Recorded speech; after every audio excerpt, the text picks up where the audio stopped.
Today I'm speaking with Daniella Mestyanek Young. Daniella, thank you so much for joining me today. Thanks so much for having me here, Tim. Absolutely. This is an honor and a privilege. And you'll also see, I don't usually have a co-host, but today I'm very honored to have Summer Biby. She was one of my interviewees a couple of years ago, which reminds me we should probably do an interview again sometime to follow up. But Summer is, again, a fellow YouTuber.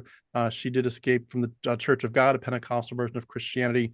And she is here to join with me to ask some questions of Daniella. And Summer is also a rugby player, and she plays without a helmet. So watch out. Everybody does.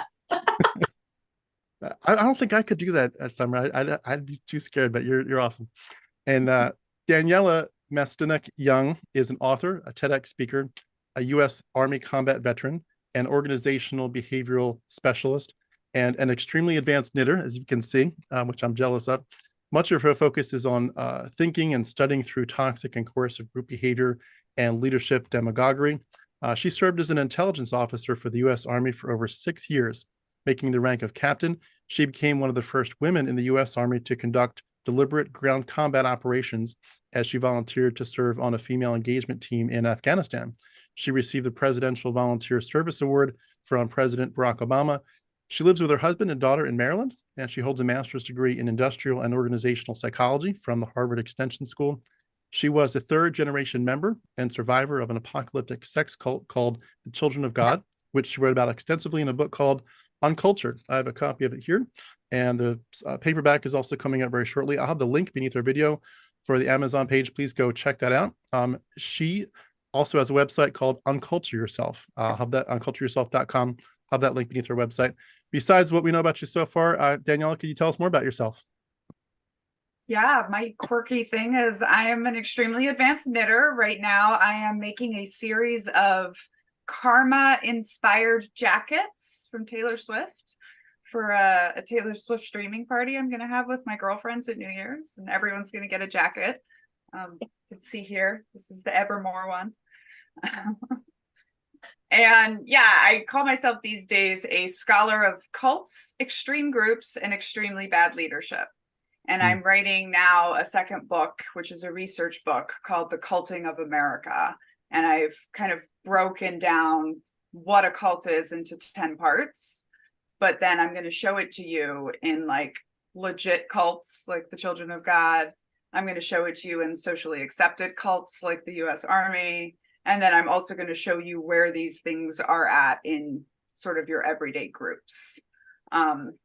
Because a big part of while I was writing my book and while I was getting my graduate degree is just understanding that like everybody thinks cults and cult survivors are so different from them. Meanwhile, my entire experience is being like, oh, no, that was just like what I went through in like what you think is a really legit cult. But this is just your everyday, evangelical experience, etc. And one of the things I bring over from my intelligence work is like, I don't have to label you as a cult or as a terrorist group or whatever. If you're using the tactics, techniques, and procedures of cults, I can call that piece out.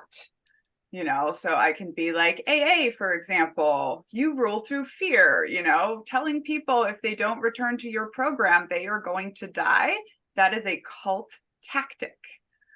One of my favorite things to just say to people is if it quacks like a cult, as I have the list of the 10 parts of a cult over my head and in like all of my TikTok videos and stuff. So that's me. That's what I'm doing now. Yeah, we appreciate. And I sell a lot of knitting and crochet stuff too. And it's all on brand. This is called the Cult Coat, and we've got love bomb earrings. We've got exit cost cuffs, and the descent collar. So people can buy your knitting. Yeah, that's awesome. Yeah, cool. Just like all this like custom, unique stuff. Because that's what you're never supposed to be in coercive groups or like total control organizations. You're not supposed to be unique. So I say like my stuff makes you stand out. That's awesome. That's awesome. And real quick before we jump into Daniella's story, Summer, could you give us a word? How are you doing today? I'm doing great. Really looking forward to this. So feeling all like good adrenaline. You were also recently reading the book yourself, right? Oh yes, yes. I am a devourer of all things cult. Because of my leaving Pentecostalism, it was very much like when I walked away from it, I had a hard time using the word cult, but it felt very much like that. And I would find myself identifying, even though there were far more extreme cults, identifying with cult survivors and in different ways and thinking, oh, well, that's really familiar. And yeah, so I love reading about it and hearing the personal stories, particularly memoirs of people who have survived and left cults and are doing something with that knowledge now. Hmm. Well, thank you so much for being willing to co-host with me today. It's a privilege and an honor to have you here as well. Well, Daniella, we would love to just hear your story. For anyone that doesn't know about the Children of God sex cult and just that whole background and just how you grew up, could you give us a background of kind of how your worldview shaped and where this whole story began? Absolutely. I was born 3 generations into the Children of God, and the Children of God started in the last era of culting in the US, which was sort of your late 60s, early 70s. And what's interesting to note is that cults pop up in like time and space because they pop up when things are really confusing. And so this man, David Berg, who was like this failed prophet, successful alcoholic, decided like he found his spot, right? Recruiting hippies in California.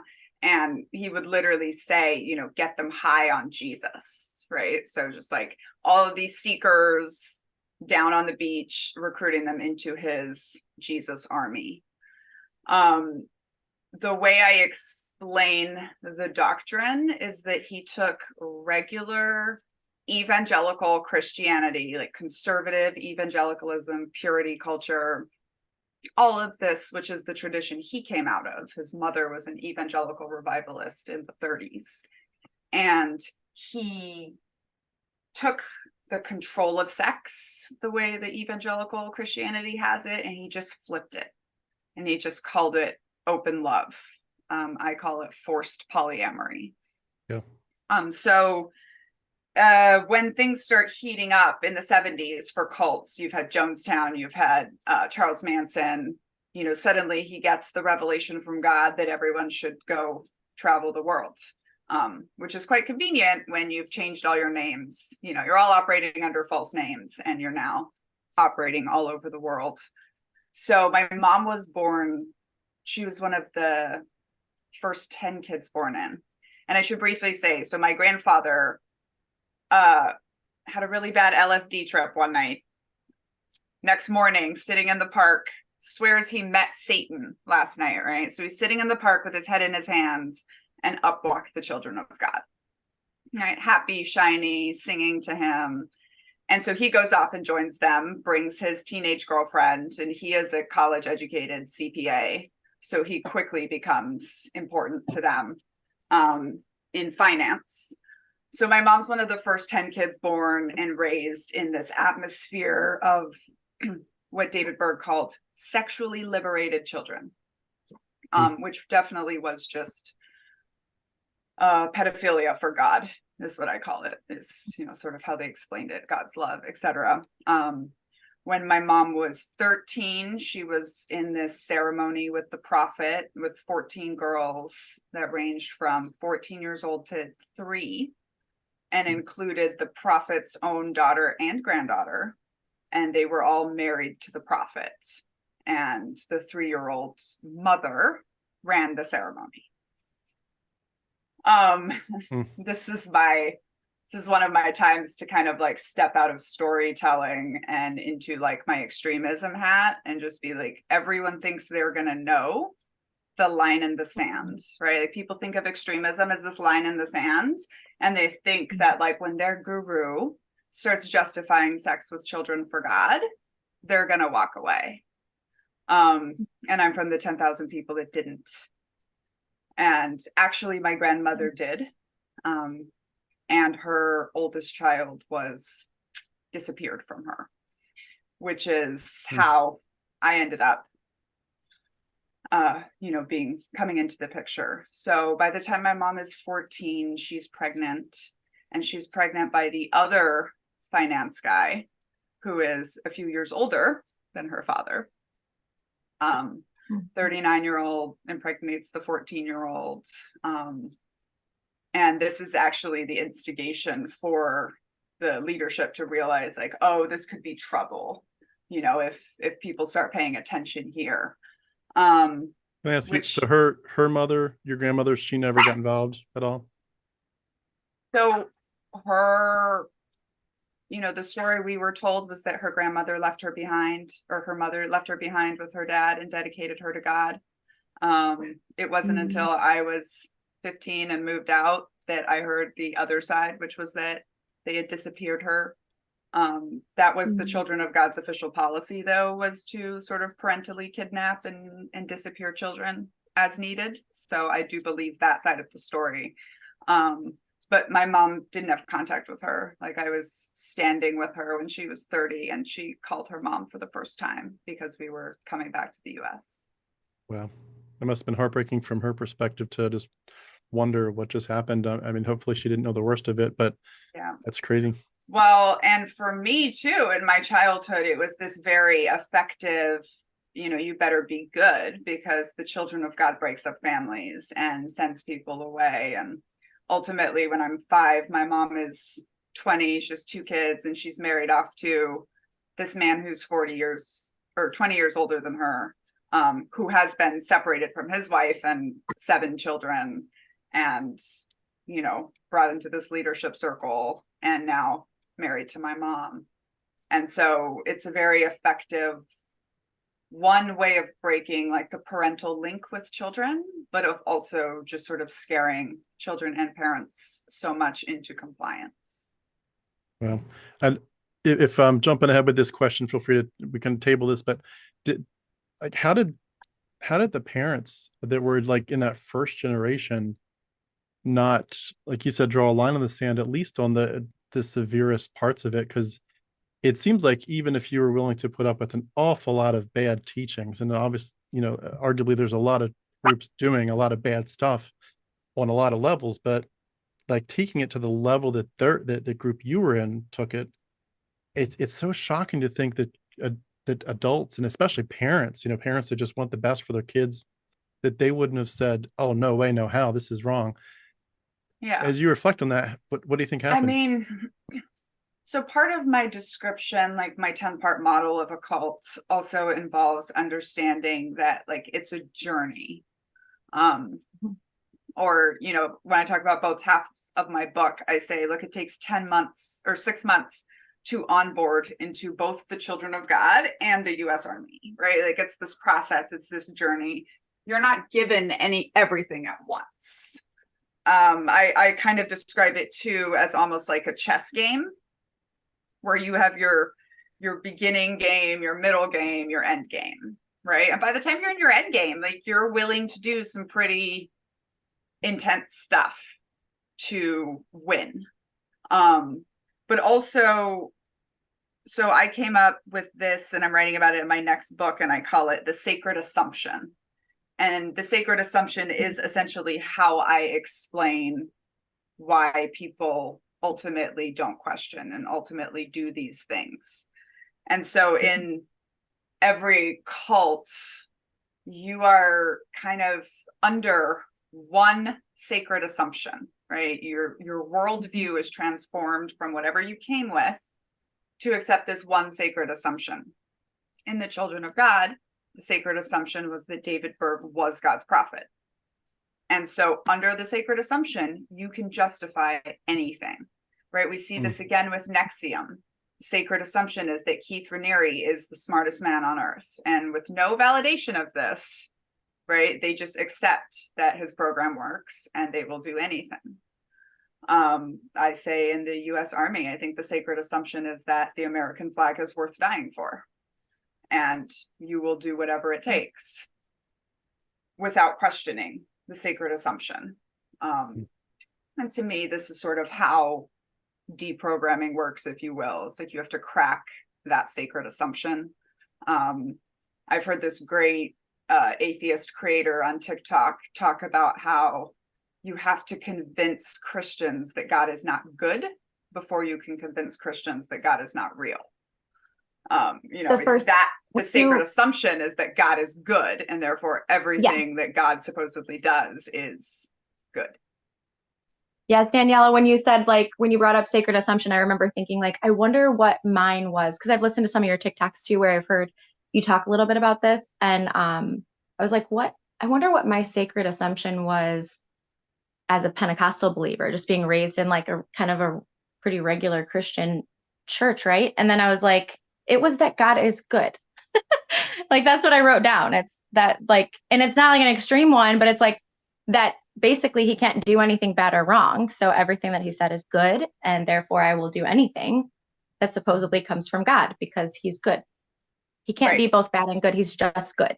Yeah. Yeah. And that's exactly so kind of how it works in my model is like the sacred assumption then fuels the mission, the transcendent mission, right? So because God is good and we believe him and we believe the world is ending, we must go out now and win the world for God or whatever your mission is, right? It's so big, it's so good, it's save the children, it's for WeWork, which is one of my examples of a business turned into a cult. Their mission was elevate the world's consciousness. And then the mission is how you like recruit a lot of people, but then it leads right into what you're talking about, Summer, which is self-sacrifice, which is step 4, is constantly self-sacrificing for the mission. Step 4 always ties into step 8, which is exploitation of labor eventually.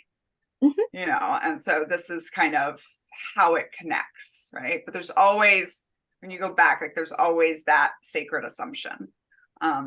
So one of the things I say on the flip side now in my 10 commandments for groups that are not cults is hold nothing sacred, right? It's sort of like be willing to question everything. Yes. I think that one of the places I've heard that used a lot is with the submission of women to men. And I remember even listening to a message years ago from John MacArthur. I no longer a Christian, but grew up heavily in under the authority and teaching of John MacArthur from a distance. And I remember him even preaching a sermon about, some of the, like they had advertised, we're going to preach this week on women need to submit to men. And they actually had people from the news pick up on it, and they came and they were like sitting in the audience watching. And they asked, apparently after the service, they asked some of the women, like, why don't you have a problem with this teaching? And the firm message was, we didn't start with that teaching. The message, the assumption was the Bible is the word of God. It's infallible. All we need to do, like, once we know that's the bare bones basics, once we get that in place, all we need to do now is just figure out what it actually says. But we're not going to question it. Once we know what it says, we're going to obey it. And it's amazing the damage that this does on so many levels. Exactly. And this also is one of the reasons that very coercive Christian groups will tend to only like the King James Version Bible as well, because it's in very archaic English. And so you kind of need guidance to understand it from your religious leaders. So very much for the same reason that, the Catholic Church didn't want the Bible translated in the first place. This is the same reason that we see like the children of God only use the King James Version. Which I get a little bit of chuckles out of, because King James literally did that translation to cover the fact that he was being publicly gay way too much, and the church was mad at him. That whole story is so crazy. Could you touch a little bit about some of the discipline dynamics that were going on in the group as it evolved, and especially in terms of it just the impression you get as I read your book and listen to your interviews is you pretty much had almost no way to escape discipline. Like there's going to be something they're going to find to say you're being naughty or you have a bad attitude or something, and therefore we're going to severely discipline you. How did that work? Oh, 100%. And by the way, I used to tell my co-trainees in basic training the same thing. Like they would start infighting because you gotta smoke today. I'd be like, you guys, they were gonna punish us for something. Just stick together.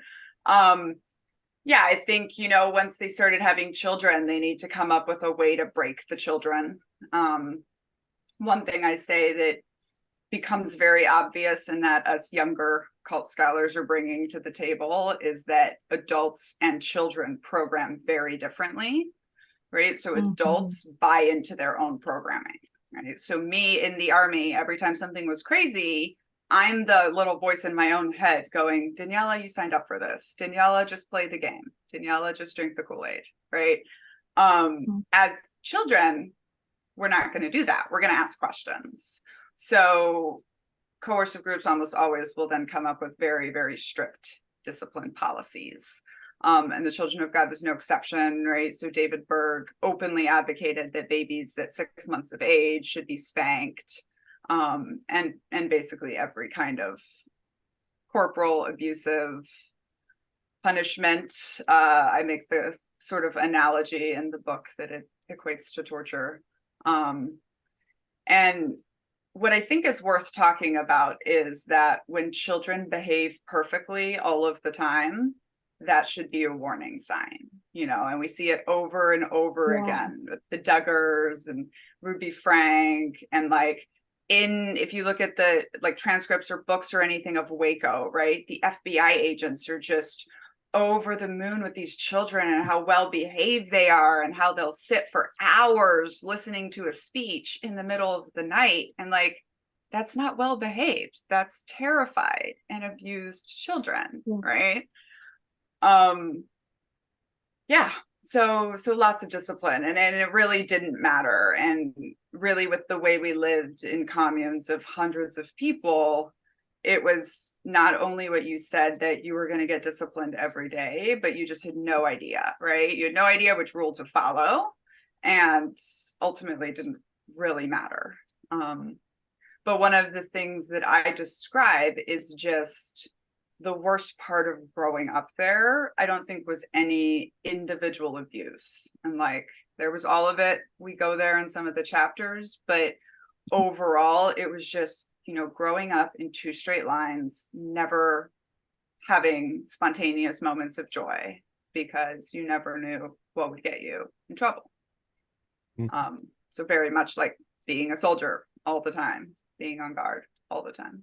One of the stories that really hit me hard, and I'm sure Summer as well, is the one you tell about when you just made the off the cuff comment about how can we know that these books were trustworthy if they were passed down from Adam to Moses, for 500 years, and just the intensity of just you can't question, even in a purely childhood curiosity way, or just a scientific, I'm just learning about the world.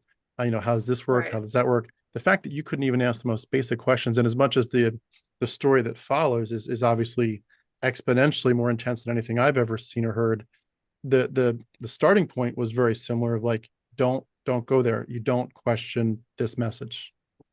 Right. And, really, that chapter was the discussion of a lot of editorial debate, I would say, whether you can go there, whether you can really take readers there, and how far you can go without traumatizing the reader. But we felt it was really important to show a few things, right? Which is one, it's just this total control. In this scene, you see me being drugged by the hand by someone who was just a well-known pedophile and very, very violent.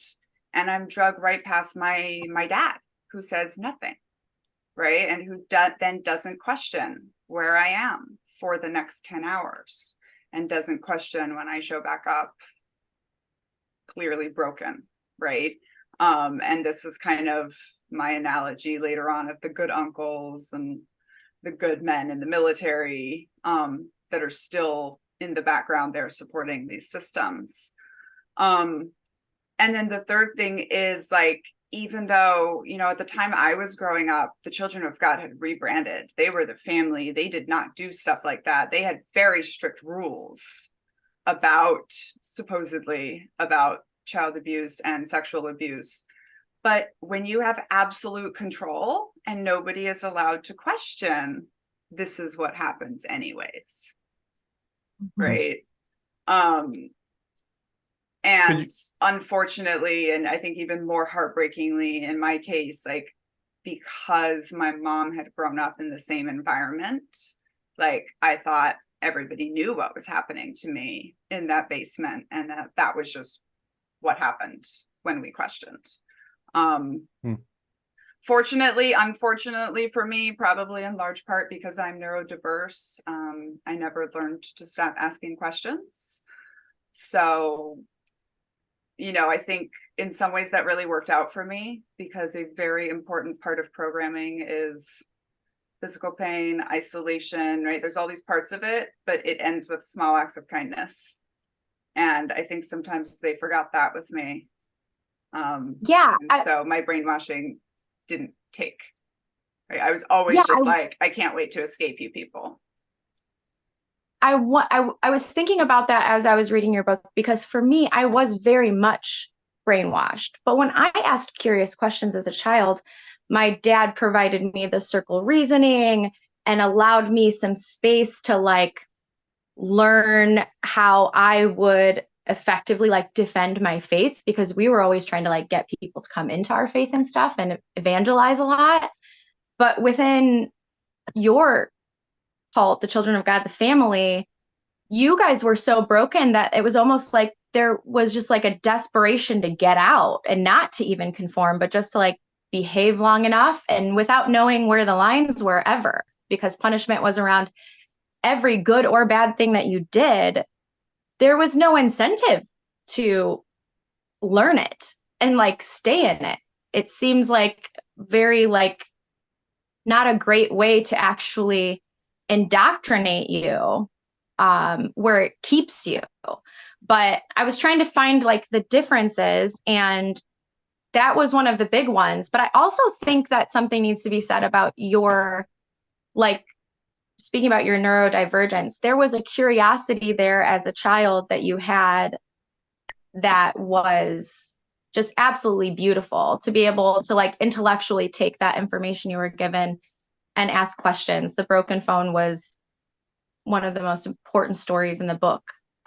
Being able to like, hey, this must mean that all of these things were passed down. So obviously, like maybe the Bible didn't get passed down correctly. And you didn't even get to say that out loud without someone just simply answering you with, well, God protected it and kept it safe, like my dad would have answered me. It was like, instead you just were taught not to ask anything, which doesn't even give you an opportunity to like flourish. And it is such an important point, because I do say this about the Children of God, like they forgot to brainwash the children, right? Like they forgot, they were so intent on not being a cult that they forgot the way they had brought all the adults in was sort of through these cult-like practices. And the way that cults die without a big conflagration is when you fail to keep the next generation. And that by 2009, that was so obvious that they basically shut down the Children of God as it was. It's kind of an anemic 1,400 people now, and my grandfather still runs the money. But I think about this sometimes with what you're saying, and like Mormons have done this very well, right? Where instead of encouraging no questions, they just created a completely closed system. And they let their kids go get educated. They just do it inside of their closed system. And it's a much better strategy. It's still starting to fail. It just took much longer. But I think it's a much better strategy, as you were saying, for keeping your children, right? You cannot just completely crush human beings. Yes, because they couldn't, the isolation of you guys being, you even talk about like how like when you were in Brazil and stuff, the language barriers was also a way to isolate you. And then when you came to America for a little bit, you were like, oh, wait, I can like talk to my neighbor about things. This is crazy. Because you didn't even realize that until someone reviewing my book called it geographic abuse. And I was like, oh, yeah. So here in America, where we're, we have culty things going on, we at least have access to the language and finding out other information in some ways. Yeah. So to isolate you like they did by just removing you. And it was even like in Brazil, we had a huge presence. That's where I mostly grew up. In India, where we had a huge presence. Like not rare to have a large walled property that has like a bunch of rich people inside, and the neighbors don't really know what's going on. Right. So like it was much easier to hide in these places, which is of course why we were there. As soon as we come to the US, you know, it was one of the things that stood out to me. One of the biggest pieces of culture shock, other than I could, you know, all the signs were in English. And everyone's English was pouring into my brain. Was you could just walk up to a nice house and ring the doorbell. Like that doesn't really exist in Brazil. Like nice houses are behind walls. And so literally it became this thing of like the walls come down. And all of a sudden, for these 8 months that we are in San Diego, we have an almost normal life of like normal homeschooled kids. You know, we only have to go out on the streets to beg for money in the afternoons after school. And on weekends, and we can't live with as many people because you know, we had 20 people in a house on a cul-de-sac. That's enough to explain away as 2 missionary families living together. You really can't have more than that, you know. So all of these sort of interesting things. And then my parents try to take us back to Mexico, back behind walls again, and I'm just like, I'm done. I'm not having this, you know. And we've had the internet, you know, so we have like it was literally like the idea of the outside world. And I literally remember thinking in the US, thinking, oh, this is why they don't want us living here, you know, because it's so easy to get away or to encounter the outside world. Yeah, because your brain didn't get the washing. You were just and I like, mean, I am so very lucky that I was in Mexico. You know, I was in Guadalajara, Mexico when I left the cult, and that was a bus ride to Texas. I wouldn't have been able to leave from Brazil or any of these other farther fetched places. You know, it would have made it more significantly difficult. For anyone that hasn't read your book or heard your story before, could you describe a little bit too of the picture? We've touched on it slightly, but the ways that you paint the picture in your book of the fact that you weren't really supposed to spend much time with your actual family of origin, and that like there's multiple fathers and mothers, and maybe if you could touch on that very touching story that about your mom pulling you out to, you know, when everyone else is sleeping, to, you know, just kind of have some private time with you when she wasn't supposed to, because that too, like that dynamic of like everybody's your family, every parent's your parent, is so different. Yeah. It's really effective for breaking people. And I say this now all the time, like anything that calls itself your family wants to overwork you, underpay you, and expect you to put up with more BS than you would otherwise. Right. You know? So we were, you know, for definitely the first 10 years of my life, which was kind of under the first regime of the cult, it was, you know, I saw my parents for an hour a day. That was it. We got together for dinner and 30 minutes of parent time. And then one day a week, we would spend the night with them and spend the next day with them. And then it was back to the dorms. I basically describe it as like, it was like growing up in a children's home with a lot of Jesus, and you had parents and they were even often on site, but you just only saw them very rarely. But when I was, you know, I think there were these little things about having a parent that also grew up there that really set me on a different path, you know. And one of these was like, she insisted on like getting me out of nap time and teaching me to read herself. And, you know, this story was a bit sensationalized, and the salacious thing was not teaching me to read. We were all taught to read very young so that we could ward off suspicion. It was insisting on doing it herself, right? Or spending personal time with me. And in many ways, the second generation did these things to kind of stand up for their children. Which is another thing that is so heartbreaking, that the adults that joined the cult couldn't do that for their own children, but the children who grew up totally broken in this cult were able to do it for their children in a lot of ways. You know, so after So my mom sneaks me out, she teaches me to read. And this is one of my things I say that like, this is why it didn't work, because I'm neurodiverse. We like logic. She told me books were awesome. She showed me the first books in color I'd ever seen. And then for the next 12 years of my life, all the books were banned. To the point that I literally like taught myself to read Portuguese when I'm about 10 years old, because there was a set of encyclopedias on the shelf that I was able to access. And then, when I eventually started my campaign to get myself kicked out and excommunicated, but also started wavering at the moment of truth, because I was 15 years old and knew nothing about the world.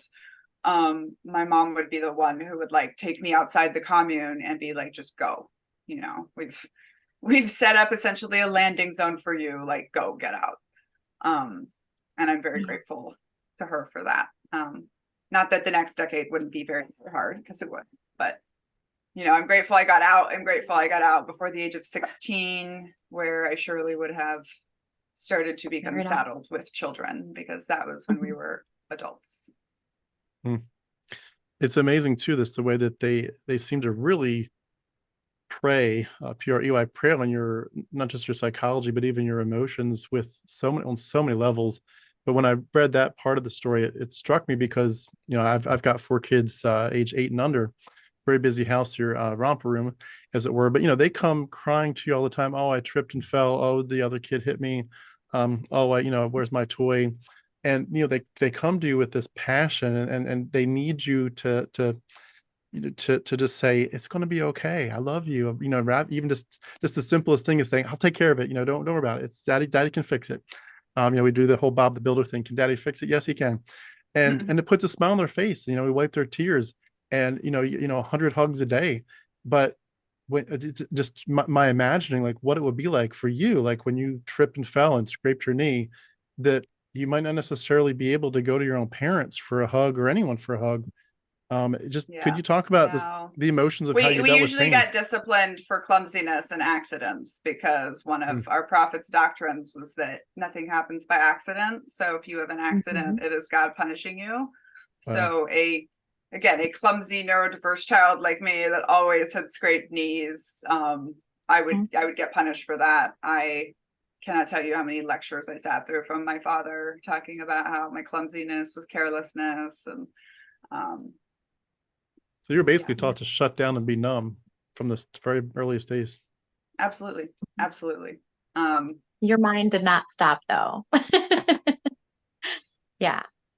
Mine did not stop. Very good at shutting down emotions. When I wrote Uncultured, readers were the ones that reached out and were like, wow, you described disassociation so well.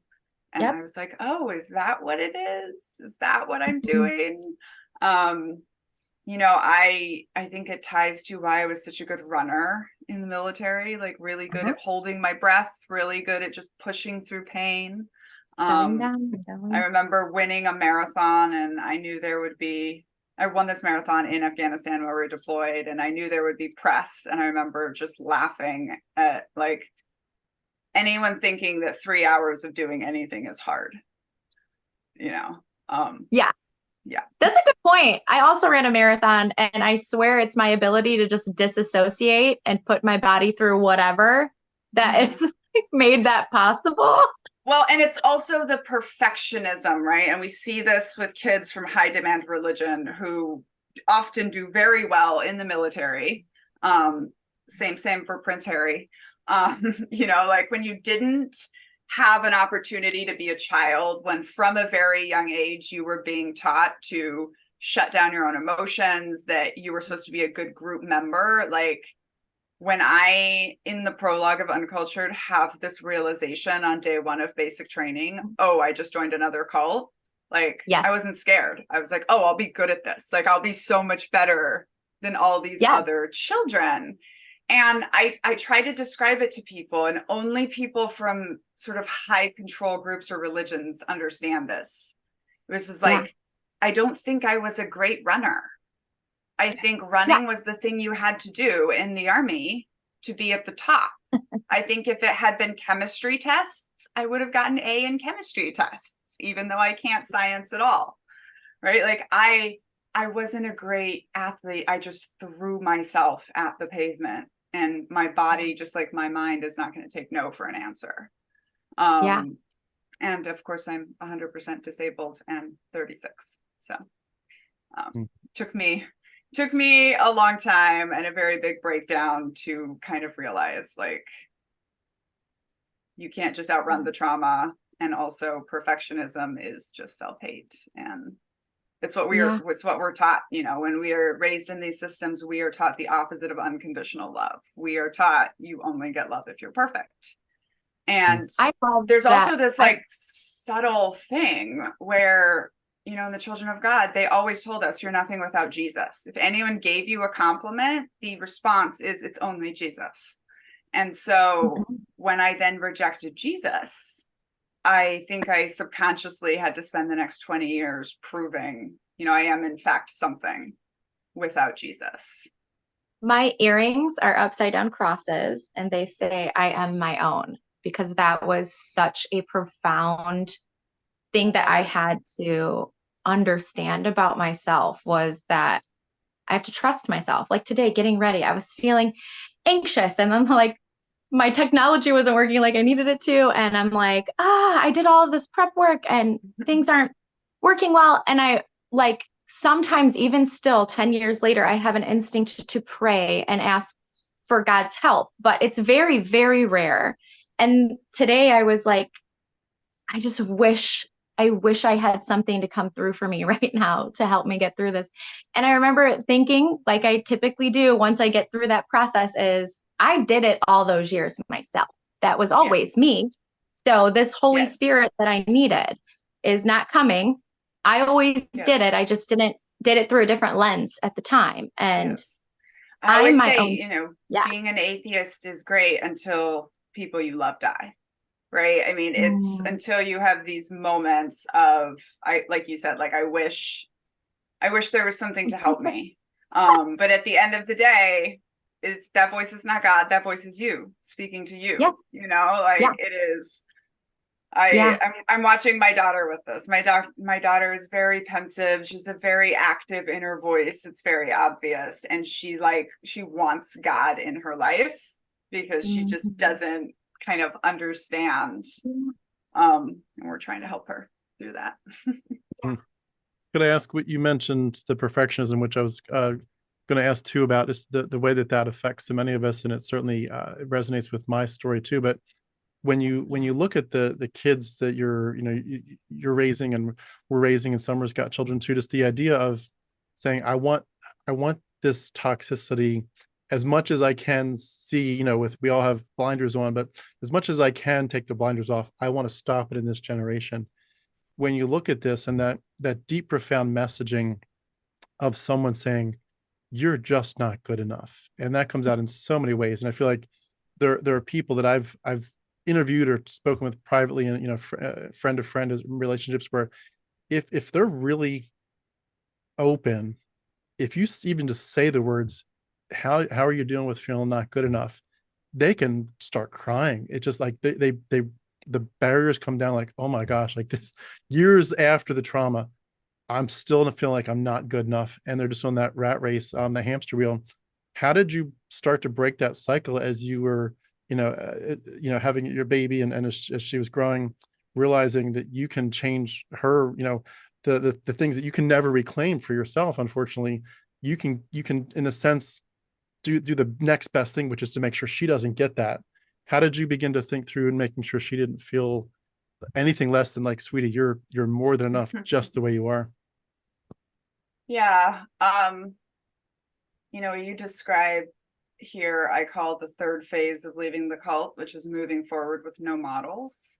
And sometimes I feel really lucky that I lost all of my models at 15. And sometimes I'm just like, what was I thinking having a child? There hasn't been a mom in my family in generations, you know? So it's definitely hard, challenging. I think even when I was still putting myself through perfectionist paces, I was pretty good at not passing that on down to my daughter. I think we are just like, it's so interesting to raise a little human, and we understood early on, I think both my husband and I, that like she is not ours to brand into being what we want. It's just our job to like guard who she is. And I think because we both felt so kind of repressed as children, we haven't done that. We also have our number one parenting rule is we never say because I told you so. I mean, like we have to explain ourselves, which just reveals a lot of the whims of parenting and all of that. But I constantly just say like I don't hope she grows up to be anything except happy. I'm just excited to see what she grows up to be, like I just want to be here to be part of it. That's awesome. It's amazing to me too how many of us have said this in different ways, but kids, and for many of us, end up being a bit of a savior figure in the big picture of our stories. Like for mine, I didn't really question the narrative at all. On any level that I can look back on and say, you really question it there. The first narrative time I questioned the narrative was we're singing Joshua Fought the Battle of Jericho, and which is about the fun side of it, they're walking around, the walls come tumbling down. But I thought in my head, when the time comes that they're a little bit older, I'll have to tell them the full story, which is the next thing is genocide, land theft, slavery, child bride, stoning. And it was the first time I thought, okay, do you really feel comfortable passing this on to your kids? And it's amazing, but other people have said the same thing. Like once you realize that you're about to pass this on to the next generation, it suddenly takes your breath away. Like, what the hell am I doing? But that was the only thing that started my journey to escape. And obviously, I'm so glad and so appreciative for their role in my life. But it's awesome and that that was you're really breaking true for a lot of the people and children of God, that didn't get out as young as me, the ones that maybe went along with it, kind of like Summer was saying, like a little bit more. And they were in their teen years, they told themselves they were fine, they were into it, they wanted to be there. But as soon as they had their own children, they were like, no, I'm out of here. Like, I'm not doing this. So like, I'm not going to let what happened to me happen to my kids. And as soon as you have that realization, you also realize that what happened to you was not right.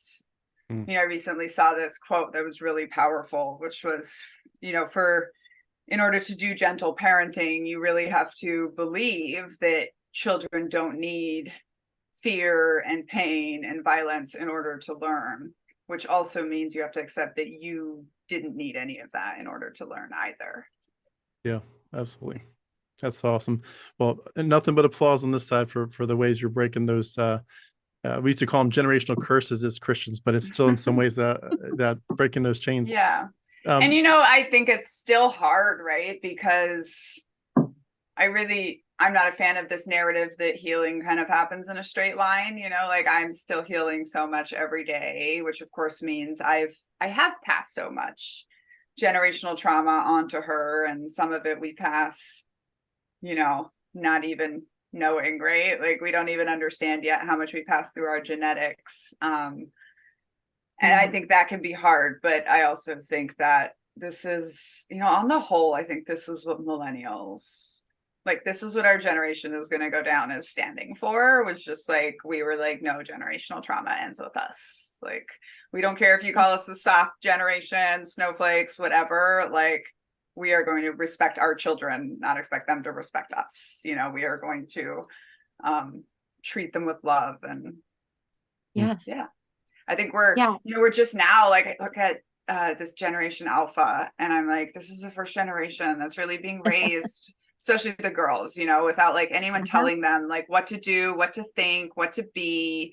They're mostly not being hit, I mean, it's going to be awesome. They're going to be such an awesome generation.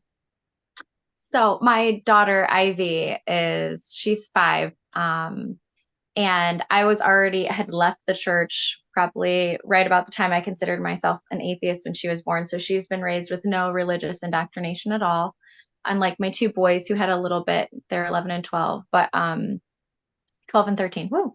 But Ivy, sometimes I have like healing moments, because there's something about trauma too when it happens at certain ages, that while your children are going through those ages, you like kind of like almost feel like you're back there again. So as I watch Ivy grow, and this is like toward Tim's question about how to protect your kids from these things, it's like I can see the free little girl I could have been had I been given the opportunity to think for myself and been told how beautiful and amazing I am just within my own skin, without anyone else. Like, you're not beautiful and amazing because mommy and daddy made you that way. This is who you are. Like, this is what you are. And being able to speak to all of the things that she is without having any expectation of her. There's the, you mentioned that too. And there's one of my favorite quotes is, I can't remember, I think it's like Mary something, but she says, I have no expectations of you. Like, that's not love. For me, love is just watching you like grow and become whoever it is you're going to become. And I'm also very much a gentle parent, and just letting my children grow and learn without these strict disciplines, and, you know, especially without spanking or any corporal punishment, and just watching them flourish. Like, Ivy is one of the sweetest little kids ever. I never put her in timeout. I don't have to. Like, she's just like a genuine, sweet little girl being raised without being told she's bad all the time. I almost got into it with a preschool teacher her first year, because she was like, I need you to have good behavior and no more bad behavior. And I was like, I remember like Mama Bear like stepped between, like, it's all behavior is communication. And it's newer for me as a parent here, but because I was different with my boys and I did spank them when they were little, even though it felt so wrong. One of the reasons I really looked into gentle parenting, because my inside said, this is not right. But with Ivy, I get to watch her just be this free little girl. Like, it's amazing. I don't know. And I think too, you know, like, not practicing attitude control and appearance control are really big things. And I love that, like, you know, Summer, you're sitting here with pink hair and you have a tattoo on your neck. And, you know, I am always wearing stuff I knitted myself and just all kinds of crazy, quirky things. So I think this is really important for us when we come out of high control systems. You know, I tell women in the Army, like when I used to speak to women in the Army, I had fire engine red hair, and I would be like, this is our version of the beard that the men grow when they get out of the military, you know? And like, when you are under such appearance control, I think one of the things we're doing for our kids is we're showing them how to just look how whatever they want to look, and therefore be whoever they want to be, you know. And I'm still learning on the attitude control. I feel like I was trained to only deal with crying or happiness, and, you know, she and I together are learning to sit with our feelings and feel our feelings. But I just think appearance control is such a big one, you know. I hadn't considered that one. My ex, who I was abusive, like, told me I couldn't get any tattoos like where I wanted them. They all had to be hidden when I wanted to get one. And so one of the first things I did was I got my trashy neck tattoo, and I have old people telling me how beautiful it is all the time. I love it. I'm just I find that coercive controllers do appearance control, and it breaks into four things.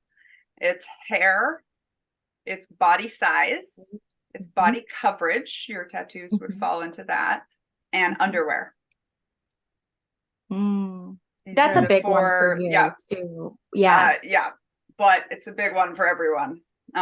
Especially when I say pantyhose counts as a form of visible underwear. All of a sudden people think about like the jobs that require it and like how toxic they are. You know, there's so many different things. And how you're not professional if you're not wearing a bra, or I had not even considered professionalism in general. Generally ties back to the racism and the sexism and the keeping the status quo in power.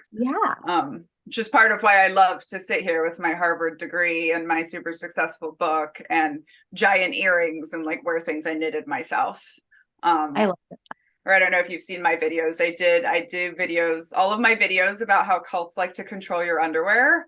I'm not wearing underwear. So in my most popular one, I'm just wearing this Harvard sash and knitting and explaining all the reasons why cults want to control your underwear. And like, I put that on my LinkedIn.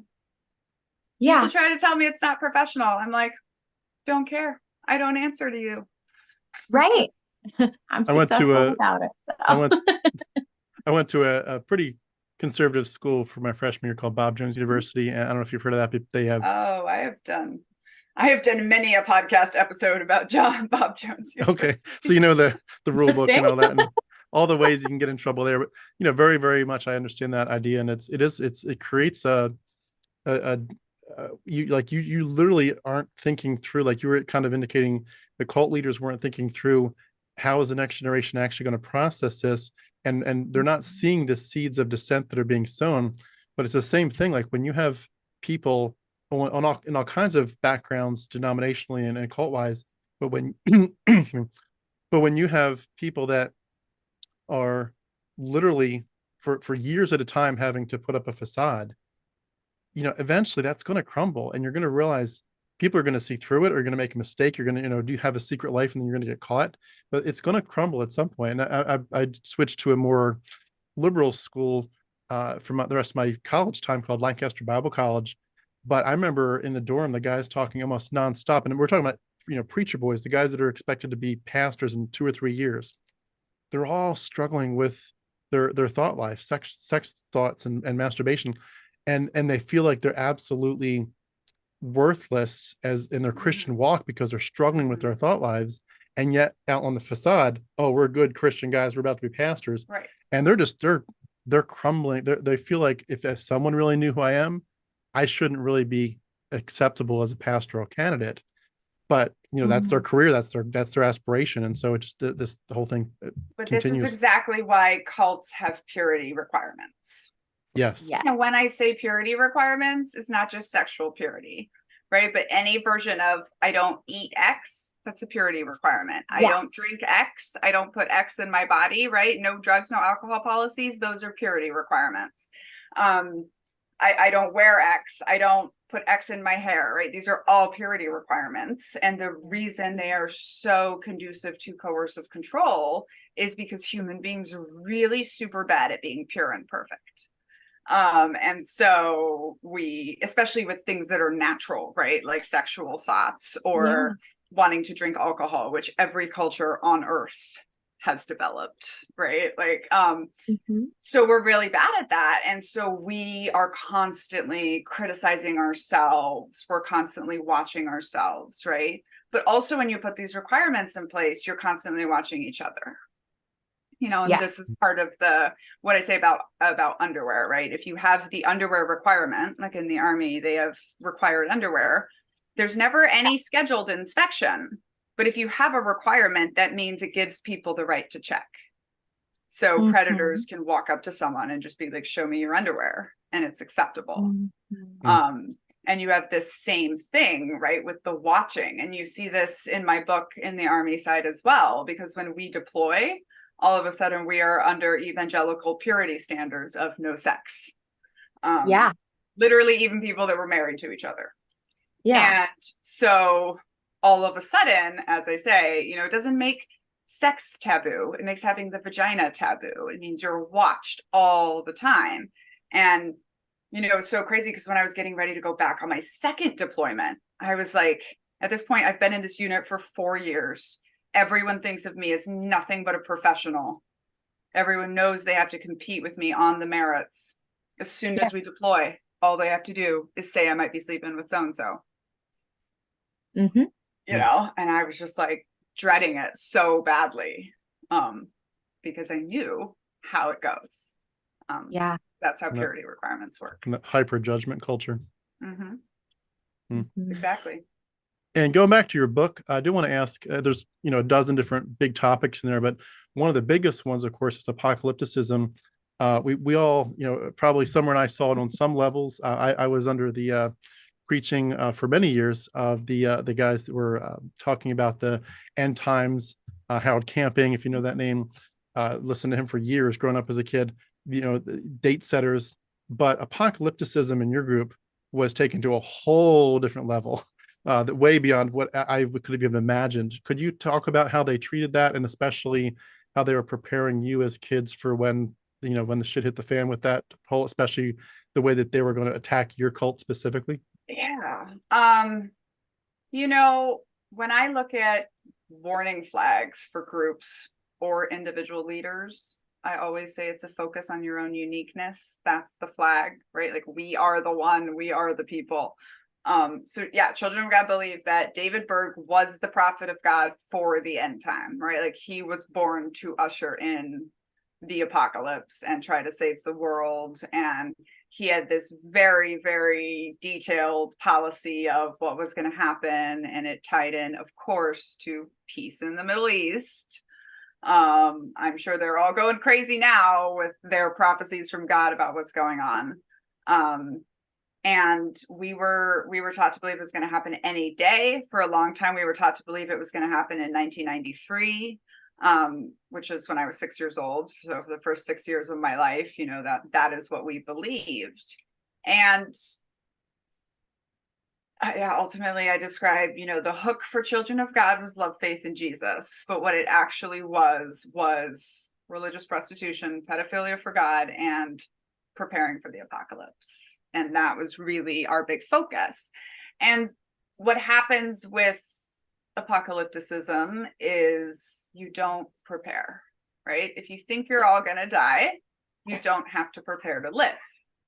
And so, first of all, how traumatizing is it for children to just be raised thinking like you're going to die by the age of 12 or 6, or, we would literally read as bedtime stories, all these stories of historical Christian martyrs, and dying for God. And you really believe that yourself too, right? You bought into that?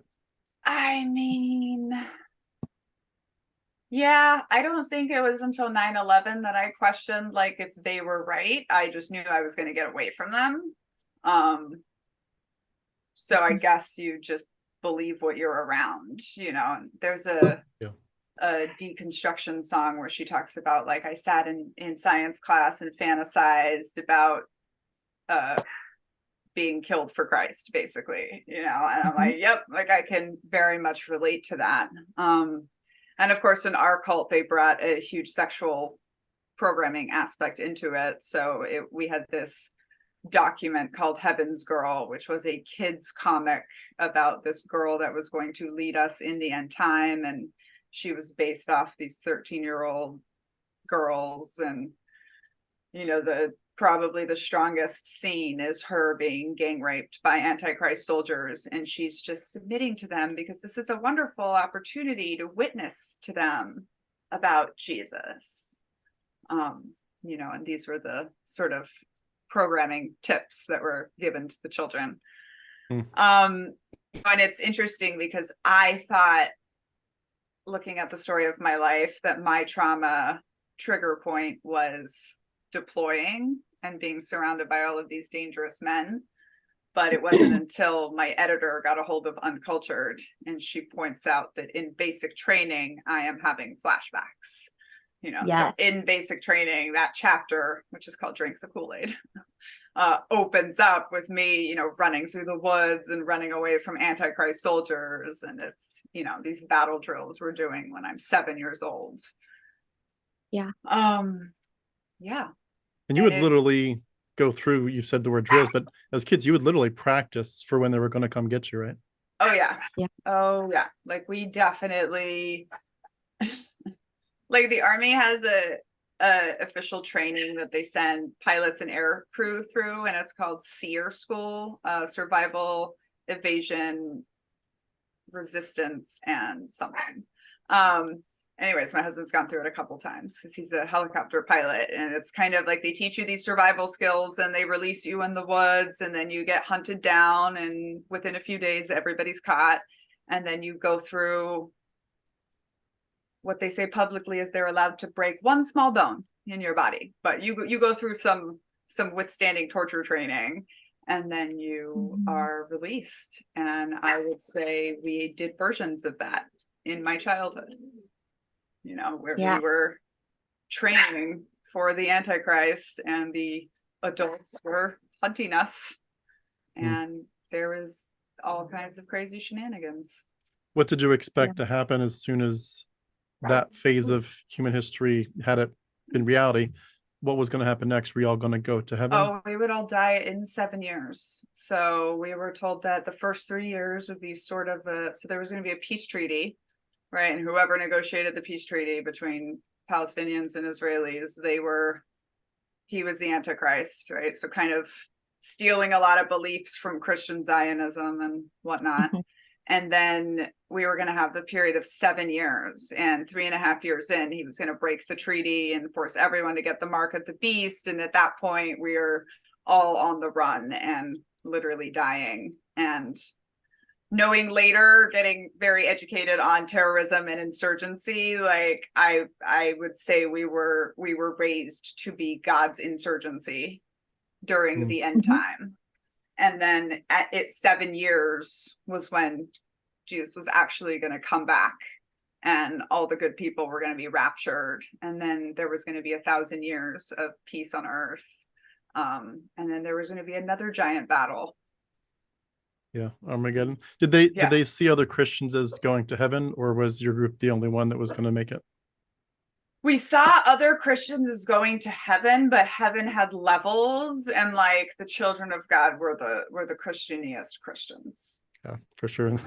Biggest mansions, biggest crowns. Yeah, you have to be the most unique. And this is what I remember, like being 6 years old and being like, oh, if we were sort of told, like, if you're not in the children of God, you're going to hell, especially if you leave.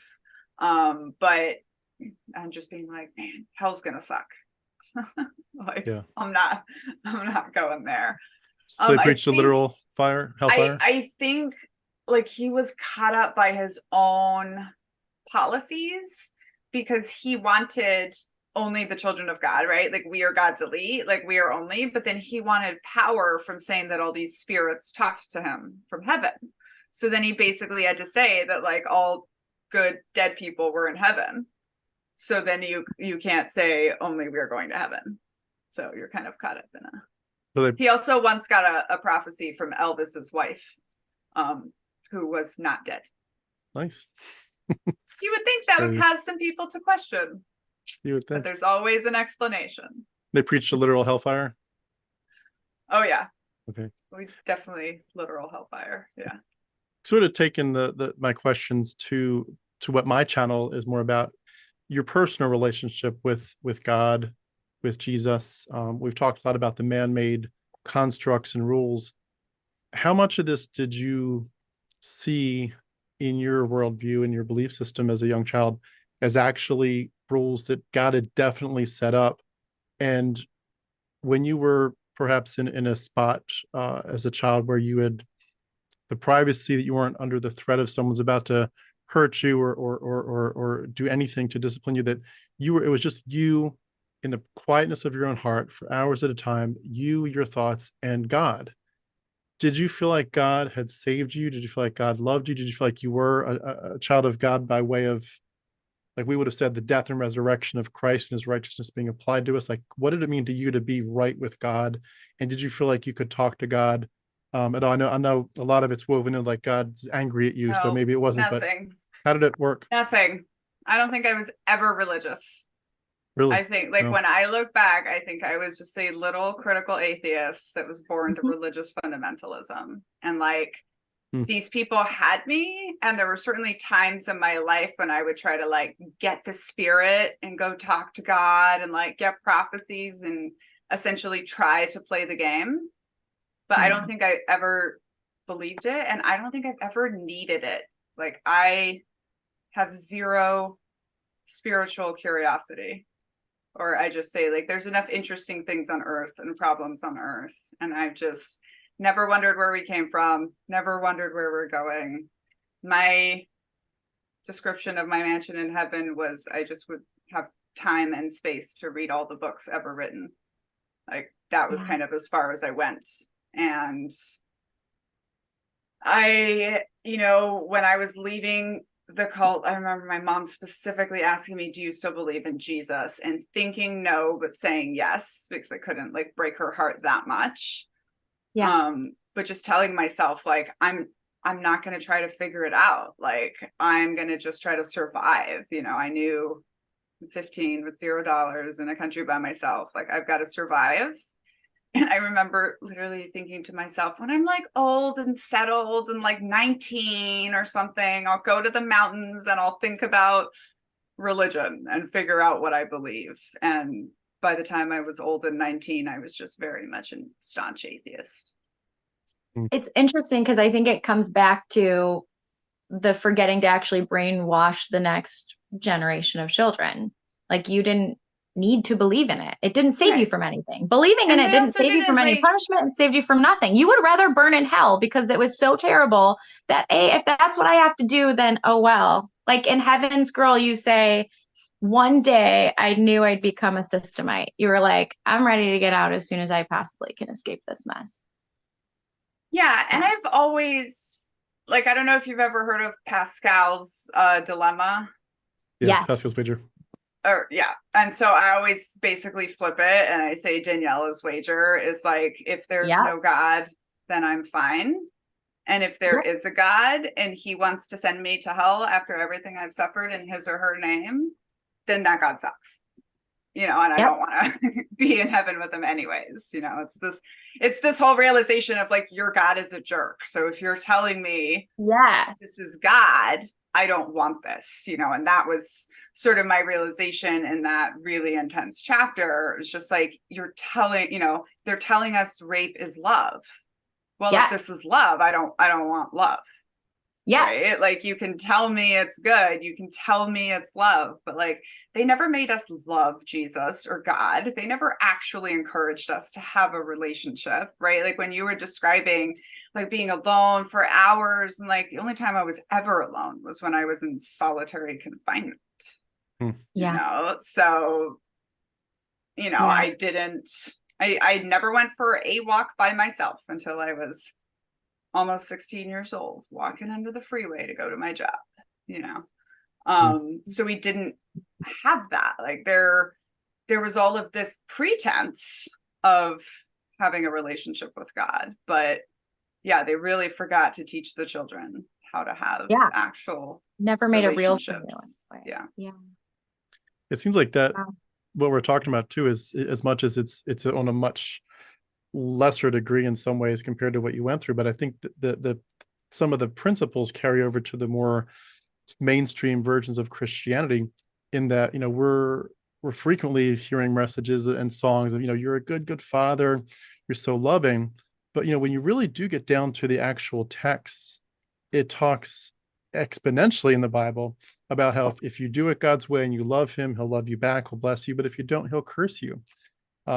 Those messages are very clear, and in even the fact that Jesus himself says, the way to destruction is wide, and most people are going that way, and the way to life is very narrow. So he has this whole system set up that he's been in charge of this whole time, supposedly, where he's going to basically have watch as everyone's going to destruction, and then you're supposed to call that God a good father.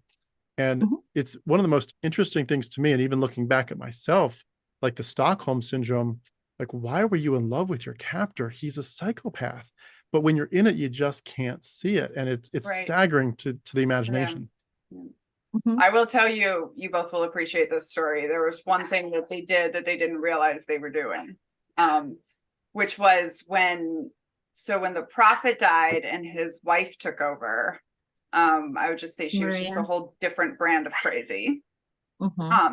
But she decided that everybody was going to have the gift of prophecy. So anybody that wanted in the children of God could speak directly to God.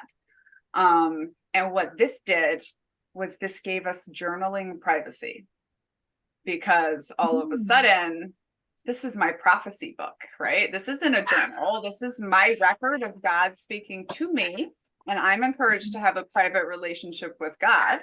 So all of a sudden, my parents are not going to be reading my journal any longer because this is my conversation with God. And I know that I used that in many ways. And I think that a lot of my peers did too. And it's just, it's interesting sometimes with some of their programming, you know, or like I say, I found this to be true for a lot of children from repressive religions that weren't allowed to watch anything, but we were allowed to watch The Little Mermaid because they saw it as a story, sacrificial story, right? Dad dies for daughter. She's so bad. She wants to get away. Father has to sacrifice himself for her. It's the Jesus story. But we actually watched the whole thing and we were like, yeah, she gets away in the end. You know, so it was a whole different message that they don't realize that we're getting, you know. Yeah. And you were allowed to watch The Matrix, right? Oh yeah, they loved The Matrix. I mean, I wasn't allowed to watch it until I was 12. I think I had to wait a while, but they loved The Matrix for the same reason that all these red pill guys today love The Matrix. Is you make it about you. You know, you make it an allegory about you. Yeah. It just amazes me because, you know, you can always flip that narrative at any point and be like you were saying, you know, maybe I'm in a cult and maybe I'm the one that's actually in the Matrix. That, you know, you could flip it. Everyone's going to see it. Did that for some people, you know, and these are the little things I think that they mess up, or like even we talk about in the book, like she wrote a charter of rights and responsibilities, and I think she was kind of trying to protect the children, but mostly just trying to control more. And the more written rules you have, the more control you have. But what she did was she gave this population that had been carefully trained for 30 years that they had no rights, and she gave them back the idea of rights. And so and some of us believe that like that was the beginning of the end, because as soon as you give people the idea that they have rights and they can negotiate for rights, you know, Berg was very clear, like, this is a dictatorship, this is not a democracy, you know, you are under my total control. And in trying to like control more, or maybe loosen the strings more, it's arguable, she definitely like sowed the seeds of her own destruction. Could I ask you, when you mentioned leaving Mexico, crossing the border there as a teenager, could you tell us more about like what the first couple of years were like, and just not just in terms of actually finding places to live and you know, that kind of stuff, but like just the thing that hits me when I read your book and when I hear your story is I would imagine that the waves of pain, the waves of needing to become safe in your own skin again, the waves of needing to feel like you can get past this in some ways and just find some way to make your future bright after so much darkness, that the waves of pain must have been overwhelming at times. How did you begin to kind of reclaim your autonomy, being safe in your skin, and just being able to say, I am going to actually be strong despite what I've just been through? I mean, I definitely didn't see it like that at the time. You know, I mean, I didn't even realize I had been in a cult for the first 2 years. You know, I just left the thing right, similar to you leaving Bob Jones University, right? Like I just left the family, you know, I'm being shunned from my organization. What kept me going the most was I saw them realize at the end that I was important and famous, and losing me was going to be bad news for them. So they tried to keep me, which clued me into the fact that there was just like 10,000 people out there that were going to be watching me and praying for me to die or fail, or somehow come crawling back to them. And so I wasn't going to do that. And that was kind of, I would say, was my drive for a very long time. It's just like, I am going to go out there and I'm going to be so successful that none of this is going to matter. I would say, oh, sorry about my dog. No worries. I would say ultimately this idea definitely hurt me because it made me, you know, push down things a lot. And I kind of think Uncultured is the story of that, of thinking you can outrun your trauma. And it's not. It's not a how beautiful it works. dog, by the way. So I think, you know, by the time I was a captain in the Army and still not fixed, I was like, okay, I actually need to start dealing with this. And really it wasn't until I read Uncultured for the first time and I was like, oh, this lady's not okay. This lady definitely needs some therapy, you know, like, that I've really done a lot more of the actual healing. But I mean, writing a book does a lot. You know, you've got to put the words to it and the context. And so. Is it, if you ever meet someone that maybe is from that past life, maybe I should ask you, do you ever meet someone from those days, when, you know, other children perhaps they're now adults too? And if you do meet them, is it hard to talk about it with them, or do you just feel like you just want to give them a hug, or how does that work? It can go either way. And I would say a lot of it has to do with where they are in their journey.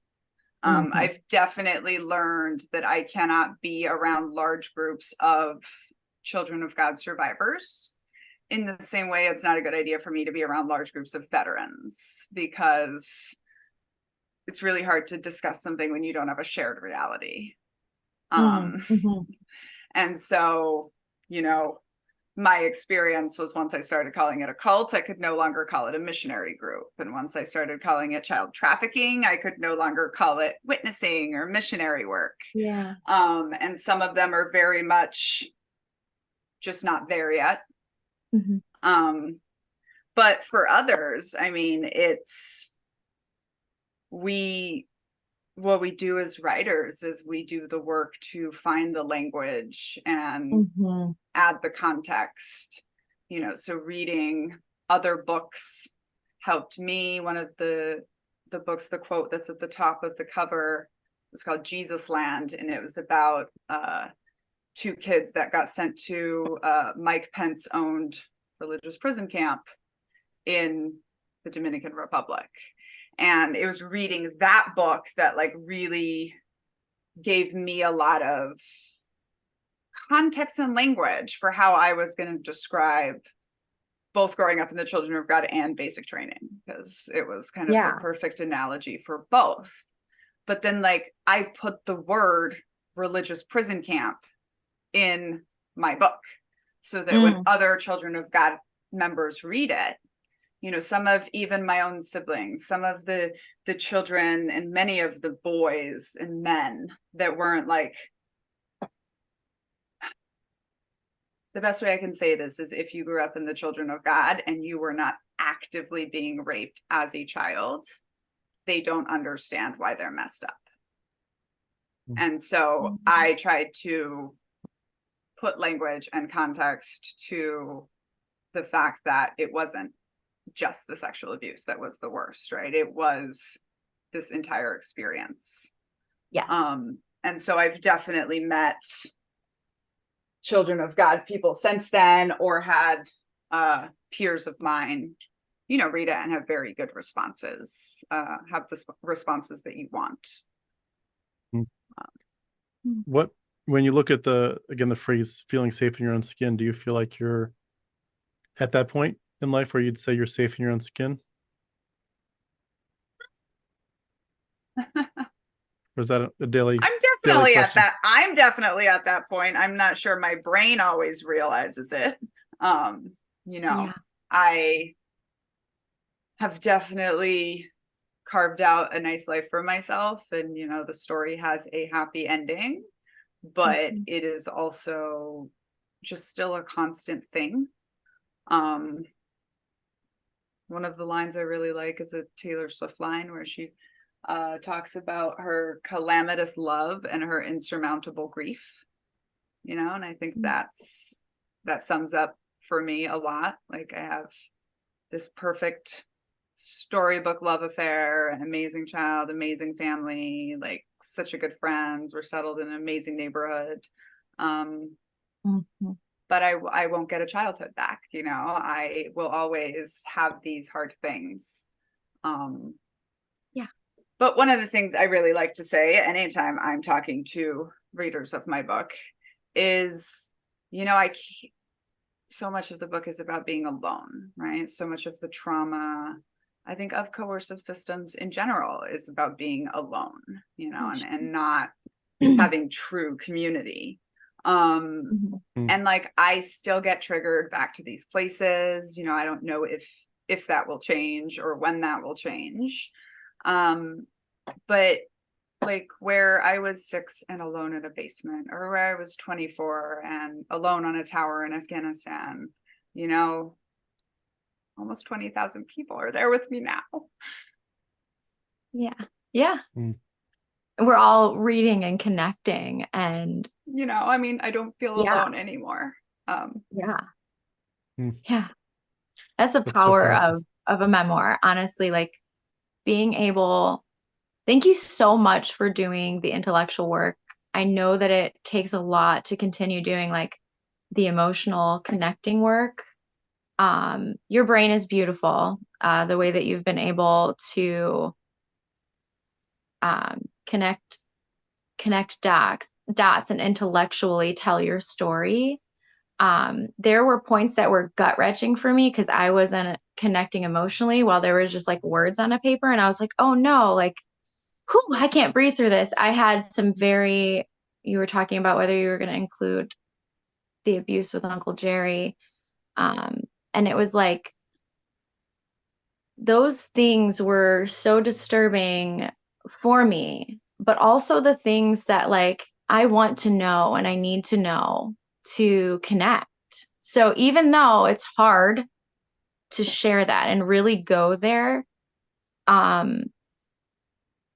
it was so important for me to stay connected to the story that you were telling intellectually, because I felt something that I hadn't felt in the first couple chapters. I was very intellectually connected again, but finally I felt, even though I didn't hear your voice crying as you're reading or anything, I felt that gut wrenching. That was what was going on the other side of the world when I was also 10 or 9 or 7.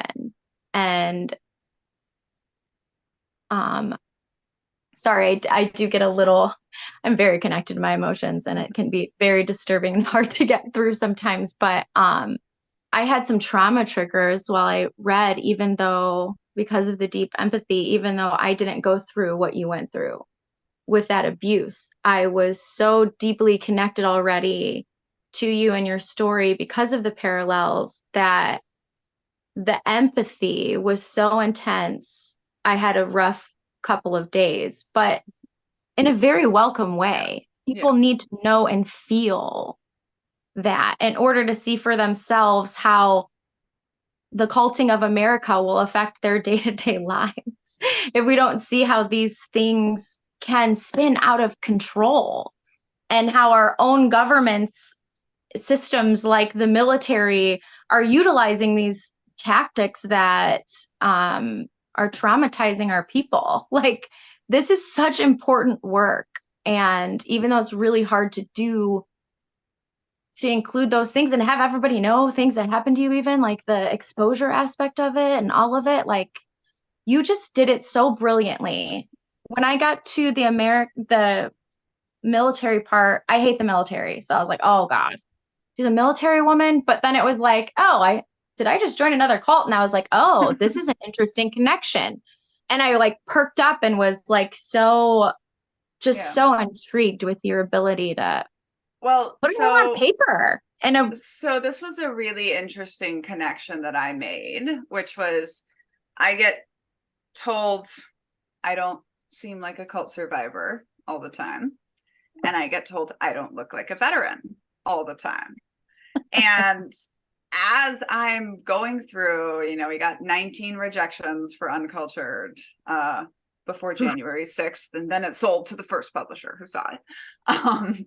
But in these 19 rejections, there was a definite pattern, which was, we don't do books about children of God because the abuse is too horrible.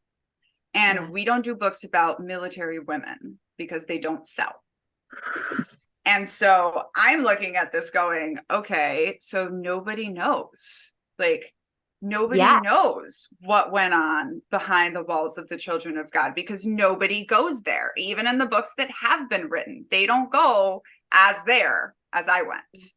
because it's too much for the reader, right? Yeah. And same thing in the military, right? Like most of the books that I read by military women fell into one of two categories, which was, it sounded like it was, she was a badass, she did something first, and it sounds like it was written by the Pentagon. And, you know, including when she describes her own assault, because it's always when, not if. And then there was like the burn it all down books. And those ones were so much better, of course, but they would get no support. Nobody would hear about them, right? Because essentially you have to have the military industrial complex in your corner if you want your book ever to be heard of. And for me, it was the death of this woman called Vanessa Guillen, who was a low-ranking Mexican-American soldier who went missing. She was missing for over 60 days before they found her body in 3 shallow graves. And the 60 days is relevant because if a rifle goes missing for 60 minutes, they will shut down the entire army base until the rifle is found. But an entire human woman went missing and they didn't look for her. And I had a couple of thoughts right then. One of my thoughts was they would have looked for me. I was a much higher status person in that system. When my blonde white face and captain came across the desk, they would have looked for me. And I don't have people that would have come for me like her people did. You know, they just assess me as higher status. But also I just thought to myself, I was like, why does nobody care? Like, why does nobody care about what's happening to the daughters of America when we disappear behind these high commune walls of the Department of Defense? And it's this, you know, exact parallel for me to the children of God. And I literally thought to myself in that moment, I was like, oh, they don't know. They don't know what we've been through, right? Like if major publishers are saying we don't publish military women because the books don't sell, that means our story's not out there. And sure enough, I have one of the first books by a military woman on the mass market. And I thought to myself in that moment, I was like, somebody is going to have to bleed their soul onto the page, really talk about what it's like for us, and get such a big deal that she doesn't have to ask for the Pentagon permission to protest them. And then a second later, I was like, oh, that's me. You know, I have the big story. I'm the one that can get it. I've got white privilege, so I'm considered the every woman voice. Like I can do this. So I did. And also we will note that there are 0 well-known generals who were willing to blurb my book. The fun part is though, is the Pentagon did have to clear it for publishing. So, you know, I know they know about it. Interesting. I know we're, you know, we've just been met by absolute silence by the military, you know, very, never explain. Never complain, never explain. What is it that the royal family has? Well, I deeply appreciate how much you do connect so many dots, both in terms of the Children of God experience in the military, and you're doing it now. I was going to ask as part of maybe a few final questions to wrap up. You've gone beyond just your personal experience to your really researching and studying cults in general. What have you been kind of up to so far in that realm, and what would be your aspirations for the next few years in terms of your projects and your research? Yeah, so right as I was finishing my degree in organizational psychology, which organizational psychology is basically the people that are going to go into a business and help the business get better, or maybe learn to manipulate their people to give them labor. And as I was finishing my degree and Uncultured was about to come out and Roe v. Wade was overturned, I think this was my final straw. Of realizing that like organizations don't care, big government doesn't care. So I am going to work with individual people to help them understand toxicity from groups in their life. I've actually identified this huge hole in the mental health industry, which is they don't really know how to deal with people suffering from coercive control of groups. people that have been locked in these toxic groups, especially when you're young. This is something that is good probably for all your listeners to hear, but if like you have been diagnosed with a identity disorder, go back. I was almost diagnosed bipolar. I was almost diagnosed with dissociative identity disorder. It is a trend that people who have survived cults and coercive control, especially women, they just don't know how to deal with it. So one of the things I've done is I've shifted Culting of America, which I'm writing out loud on TikTok. So join me there. We knit, we talk about things. And I'm writing it more as like I'm sure organizational leaders will read it, but it's more for individuals to understand how to protect themselves from all the cultiness that is going on in their workplace. Which is just to say all the coerciveness, all the toxicity. I really noticed when I was studying organizational psychology, it's like peppy white boy land of values and ignoring all the toxic stuff. Nobody wants to talk about the bad leaders and the toxic traits. And this is what I'm trained in as an intelligence officer. We keep our guys safe by studying the bad guys. And so I really kind of focus on this question, is it a cult or not a cult? And I'm like, that's like saying, is a group toxic or not toxic? Like, it's really a dumb question. The reality is it's a spectrum. So I'm building this cultiness spectrum. And that, as I mentioned, is sort of what we're going through. But I'm like, you can look at any part of your life and see where it hits these things. And then that's where you look first. Like, you don't have to be a cult to start looking for where toxic behavior is showing up in your organization. So I kind of describe myself as I'm still the intelligence officer for organizations if they want me to come in and like show them the holes. Organizations don't usually want that.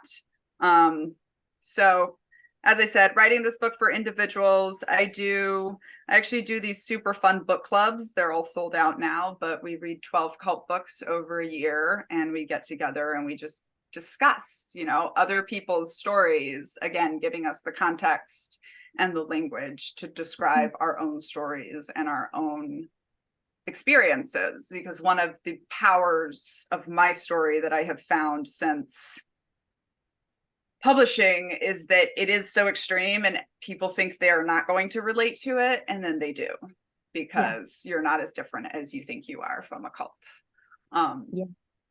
Which it's a really powerful line in the book when someone tells me I'm not as different as I think I am.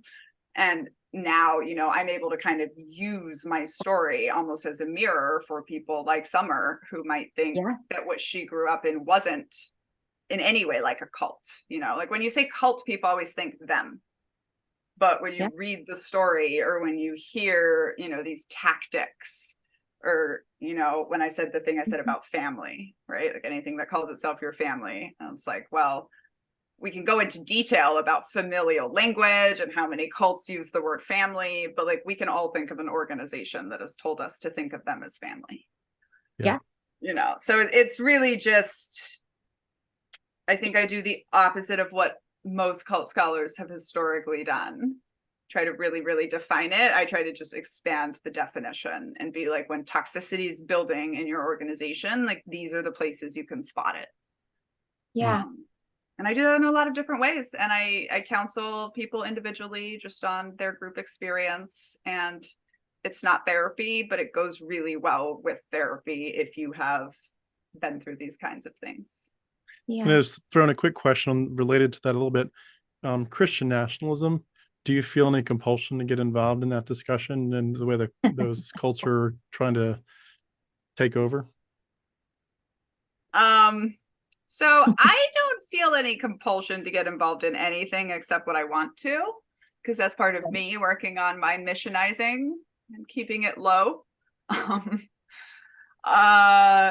It's scary. I mean, I think like that's sort of why I'm writing this book. Why I even wrote the first book is that I was watching a cult leader run America. I knew he was going to win. in 2016, I not was shocked. in spite of his extremism, the way the pundits were saying, but because of his extremism, you know? And so I'm definitely watching Christian nationalism. I definitely study and speak about white supremacy quite a lot. And Mhm. you know, Christian nationalism ties right into that.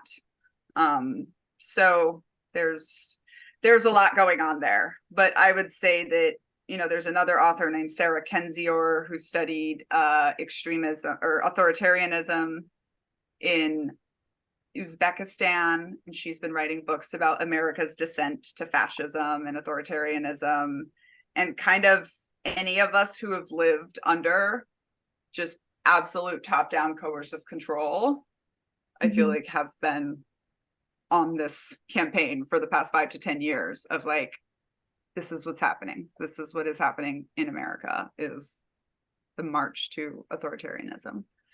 Yeah, absolutely. And Christian groups have been a huge part of that, right? Like, and not even just evangelical groups, but fundamentalist Christian groups of all kinds. Yeah, I think it's very much on our radar to expose them, because I think they're well funded, they're organized, they're stealthy, and they're not going to give up. So we need to raise the alarm bells. And you know, cults are always after political power, and this is maybe like the least talked about part of cults. You know, so the Children of God in the 80s was known as a sex cult. And in the 90s, they performed twice at the White House, right? The national prayer breakfast that every president attends is run by a bona fide cult, also called The Family. Trump spoke at the Moonies convention in 2021, and they own the Washington Times, I want to say. You know, they own a major newspaper. Like, the ILBP has so much political power. Focus on the Family, right? Like, this is what it's about, and they're good at their messaging. And one of the things people really don't realize about cults and extremism in general, because they're so busy being horrified at the tactics or thinking I could never be that, is they don't realize like it works. These tactics work. Yes. You know, and we don't think of terrorist groups or cults as successful organizations. This is really the thing that I found from studying. I have this leadership talk now. It's called What We Can Learn About Leadership from Cults. And I just always start off with, you know, if I told you about an organization with over 10,000 members that has been operating for 50 plus years, bringing in millions of dollars while conducting high risk operations all around the globe with members that tended to be dedicated for life, you would not call that an unsuccessful organization until I tell you that I'm talking about the Taliban or the Children of God. And all of a sudden we're like, what? Why would you do X cult thing? Like, because it works. Because it works. You know, controlling people, absolutely, and exploiting their labor gives you a lot of power. And a final thing, you know, when we talk about apocalypticism and cults and Christian nationalism and evangelicalism, it's really important to realize cult leaders will precipitate their own apocalypse. And Christian nationalists, they want the world to burn, right? A lot of these evangelicals, they want the world to burn because that proves them right. And the term cognitive dissonance actually comes out of the first study done on this, which was in 1955 when the psychologist embedded with a doomsday cult and hypothesized that when doomsday came and went, everybody was not going to pack up and go home. And then, in fact, they were going to see increased proselytizing after they were proven wrong. And I call this the Rudy Giuliani effect. You know, like once you have burned all of your bridges, once you are never again going to be America's mayor, you are always going to be the dude at Four Seasons Total Landscaping with black stuff running down your face. Like, you have to go down with the Donald Trump ship, because you've gone too far into it. And so really, I think what is missing from the national conversation and the national understanding of this is like, they want the world to burn. They want the emergency situation because their whole lives are preparing for this to come true. Yes. And that's always the danger of apocalypticism. Yeah. That bringing that around to that, I feel like it's such a great way to kind of like, you know, end this too. It's like, as soon as I found your TikTok after reading your book, and I was, you know, listening to all the things that you were also doing, you know, the culting of America and stuff, I was like so excited to hear other things that you had to say. And I was just like following some of the links between the TikToks. And when you said that with as far as like evangelicalism, Christianity, this whole thing, like they want the world to burn. And I thought, oh my God, that's it.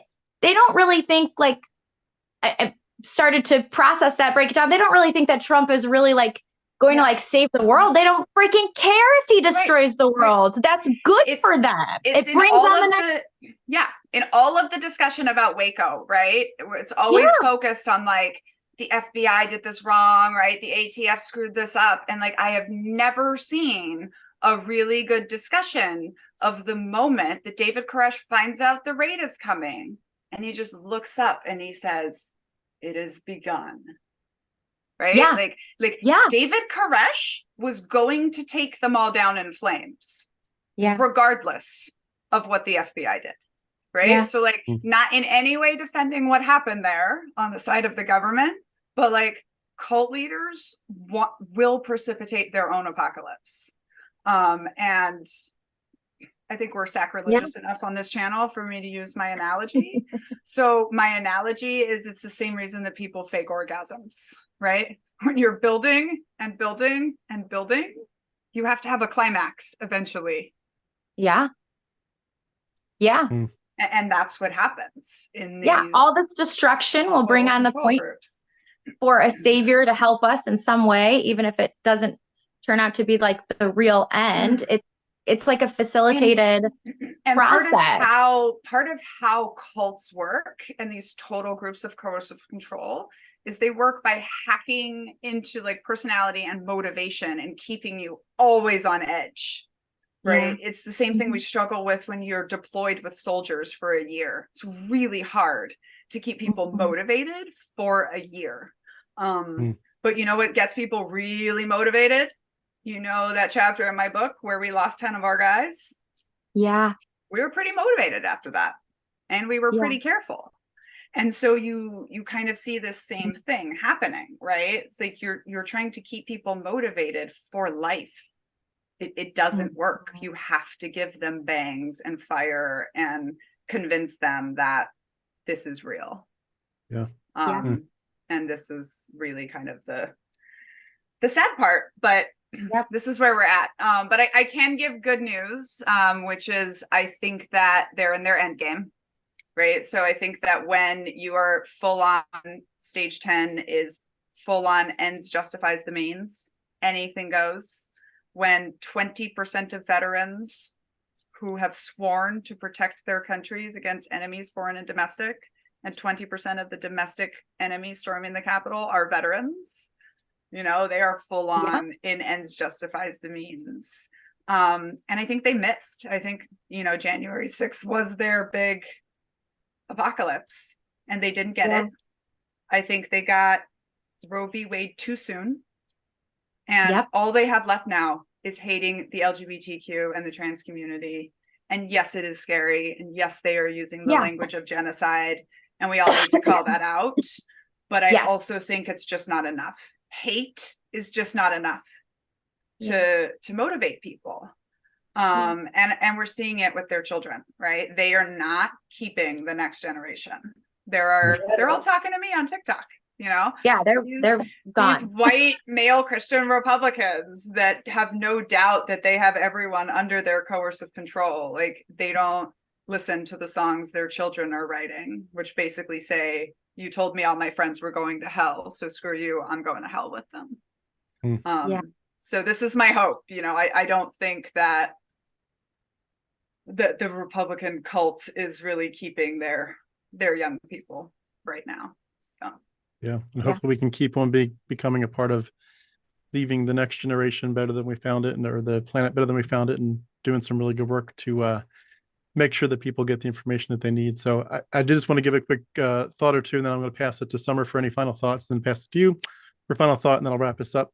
I just wanted to say, when I read your book, of course, we know that you wouldn't have read the book unless there was an escape, but I love how it's like it's your fight song.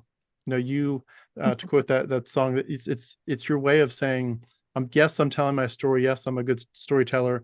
And yes, I'm exposing some really bad things, but this is about my fight. Like, I went through bad things, but the bad things were not the end of the story. This isn't just woe is me or woe are the cult survivors. Yes, we really need to pity the people who've gone through this. We need to help them. We need to support them.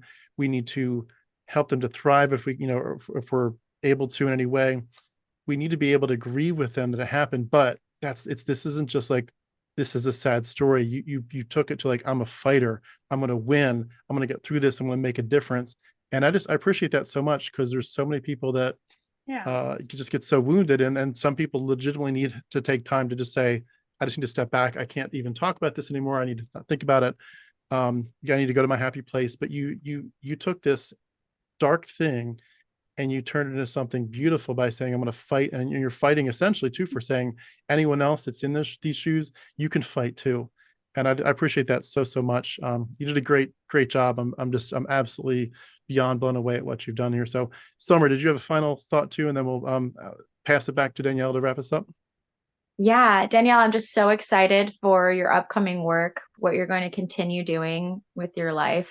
Want to thank you again for putting in the intellectual and emotional labor of this work that is so important for us. Thank you for connecting and being a part of other people's healing journey and facilitating your own. I just keep picturing little Daniella, this feisty little woman being trapped inside and just rising up like you knew that you would. Like, I feel like you just always knew you were either going to die or deal with that like big, and you get to do it big. I'm just so excited that you've done this work, and I cannot wait to continue following your journey as it helps all the rest of us Thank you heal. so much. Yeah. Yeah, definitely one of the benefits of neurodiversity is I have no problem believing in myself, even when there's no reason that I should. And so that has definitely helped me. And, just like you were saying before about your daughter, it's wonderful that I get to watch this little girl who literally is so much like me. She's feisty. I definitely got the daughter I deserved, but just grow up whole and with the opportunity to like be whoever she wants to be. I still sometimes have that moment. I'm like, look, I've set myself up. I'm good at what I do. I'm getting recognition, but like, who would I have been if I didn't have that life? What if I could be a scholar of joy instead of cults, right? Like, and so it's really nice to have the child, right, and get to watch that. And I also think this is part of the knitting for me. Of course it's a stim, but I've also really found that creating art, and for me, like, I get very artistic with the things that I knit and crochet, and it has all of this meaning. I call it deconstructing cults while constructing fabulous clothing. And it's like it's this beautiful thing that comes out of my skill, but it's like not cult related or dark or, so that's been really great. And finally, I would just say, to all of your listeners, Tim, what you were saying about connecting with my story and, the thing I end the book on, to all the children of God survivors, but I really say to anyone that has grown up under control, is like, you're free now. You get to write the story. Like, you get to write the end of the story. You get to choose what words to characterize your life experience with. And it's so healing. It's so healing to own your own story. And on that note, for anyone that is interested, Uncultured is out in paperback now and makes a wonderful gift holiday gift for anyone in your life that might need to question the groups that they are in. And you don't even have to tell them. You can just be like, hey, here's this fantastic cult story. Yeah. Absolutely. Yeah. Well, that's a great segue to wrap up. I will have all the links for Daniella's book, her website, or TikTok beneath this video. So please do like and subscribe and purchase, and check out her TikTok, subscribe there, and so forth. But I just wanted to say, thank you so much, Summer. Thank you so much for being an awesome co-host. You're a rock star. And we've been speaking with Daniella Mestyanek Young. Daniella, thank you so much. I really appreciate your story, your book, your insights, and all the great work you're doing. I definitely appreciate so much the way that your powerful voice is affecting our community. Thank you for sharing your story today. Thanks for having me. Thank you.